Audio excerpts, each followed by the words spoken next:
कांग्रेस नेता को मोदी सरनेम मामले में निचली अदालत से मिली सजा पर रोक लगाते हुए सुप्रीम कोर्ट ने अब ये बड़ा फैसला सुनाया है, जहां सुप्रीम कोर्ट ने राहुल गांधी की जो सजा है उसको खत्म करने की बात कही है। सुप्रीम कोर्ट ने कहा कि इस मामले में अधिकतम सजा आखिर देने की जरूरत क्या थी।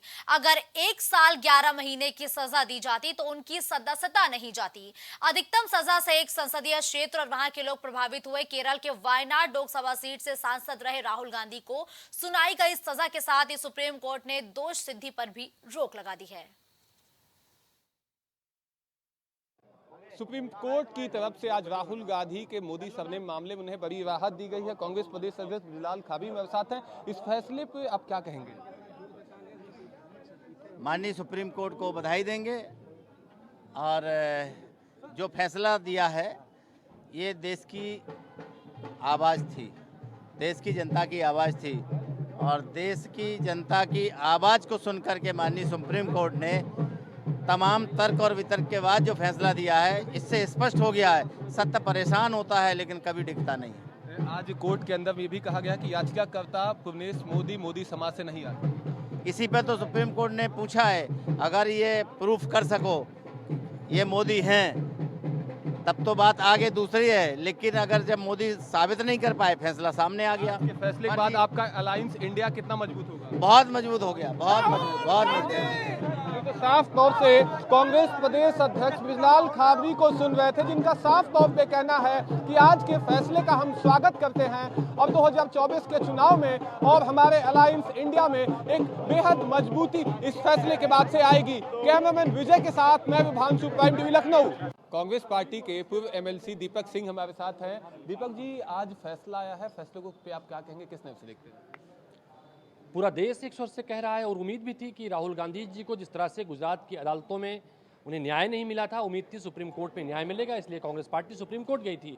आज पूरा देश एक स्वर से कह रहा है संविधान की जीत हुई है, लोकतंत्र की जीत हुई है, राहुल गांधी के उन शब्दों की जीत हुई है जो उन्होंने भारत जोड़ो यात्रा में पूरे देश में कहा था कि नफरत के इस बाजार में मोहब्बत की दुकान खोलना चाहते हैं, तो नहीं कहीं मोहब्बत की जीत हुई है।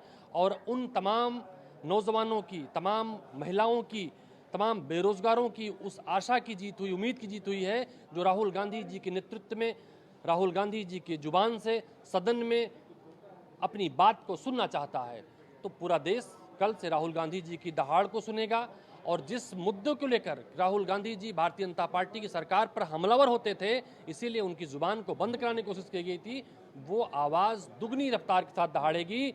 और चाहे अडानी का मुद्दा हो, चाहे मणिपुर का मुद्दा हो, बेरोजगारी का मुद्दा हो, महिलाओं के साथ दुराचार और अत्याचार का मुद्दा हो, फिर से राहुल गांधी जी लोकसभा में उसे उठाएंगे, इस बात की उम्मीद थी। इसीलिए आज पूरा देश एक स्वर से कह रहा है सत्यमेव जयते। याचिकाकर्ता पुर्नेश मोदी के भी सरनेम पर सवाल उठा दिया गया है। देखिए, ये दोहरे चरित्र के लोग हैं। कोर्ट ने जो टिप्पणियां की हैं, मेरे ख्याल से मेरे मुख से कहना ठीक नहीं होगा। वो इज्जतदार लोगों के लिए, जिनके अंदर लोकतांत्रिक समझ और सूझ होगी, उनके लिए ये डूब मरने का समय है जिन्होंने अलोकतांत्रिक ढंग से राहुल गांधी जी को फंसाने की कोशिश की, जिन्होंने राहुल गांधी जी की आवाज़ को महीनों तक रोके रखने की कोशिश की। लेकिन आप देखिए, ये हमारा देश ऐसा देश है जब जब किसी को दबाया जाता है, दुगनी रफ्तार से उभर कर सामने आता है। जब से राहुल गांधी जी की छवि को बिगाड़ने के लिए या राहुल गांधी जी को डिस्क्वालीफाई करके भारतीय जनता पार्टी ने साजिश रची थी, राहुल गांधी जी दुगनी रफ्तार से उभर कर आए हैं। आज के वर्तमान परिप्रेक्ष्य में सोशल मीडिया के प्लेटफॉर्म पर देख लीजिए, कई सारे न्यूट्रल मीडिया प्लेटफॉर्म पर देख लीजिए, राहुल गांधी जी की छवि नरेंद्र मोदी जी की छवि की दुगना आज लोग देश में देख रहे हैं। कितनी मजबूती आएगी संसद में? अब 2024 के चुनाव लड़ने पर संशय था, अब वो साफ हो गया है। संसद में अब वो दिखेंगे, कितनी मजबूती आएगी अब 24 में उनके नेतृत्व में कहीं ना कहीं चुनाव लड़ेंगे? निश्चित रूप से जिस तरह से हमारा एक गठबंधन है इंडिया, आज वो सारे घटक दल प्रसन्न हैं और प्रसन्न इस बात को लेकर हैं कि राहुल गांधी जी की वापसी, राहुल गांधी जी का 20% वोट और बढ़ाएगी कांग्रेस पार्टी का। 2024 में इंडिया की सरकार बनेगी, 2024 में लोकतांत्रिक सरकार स्थापित होगी, भारतीय जनता पार्टी जाएगी। इस उम्मीद के साथ कांग्रेस हो, इंडिया के घटक दल हों, आम हिंदुस्तान वासी हो, सब में प्रसन्नता की लहर है, खुशी की लहर है और ये 2024 में परिणित होती दिखाई पड़ेगी। बिल्कुल, तो कांग्रेस पार्टी के पूर्व एमएलसी दीपक सिंह थे, जिनका साफ तौर पे कहना है कि इस फैसले के आने के बाद से हम कांग्रेसियों में एक मजबूती आई है और भारतीय लोकतंत्र में विश्वास जगा है। कैमरामैन विजय के साथ मैं विभांशु, प्राइम टीवी लखनऊ। तो देखिए, सुप्रीम कोर्ट से राहुल गांधी को एक सुप्रीम राहत मिली है, क्योंकि अब राहुल गांधी एक बार फिर से सदन का हिस्सा बनेंगे और आगामी लोकसभा चुनाव में वो चुनाव लड़ने के लिए भी अब योग्य हो गए हैं। तो कहीं ना कहीं आज ये फैसला कांग्रेस के साथ ही राहुल गांधी के पॉलिटिकल करियर के लिए भी एक संजीवनी जैसा साबित हुआ है।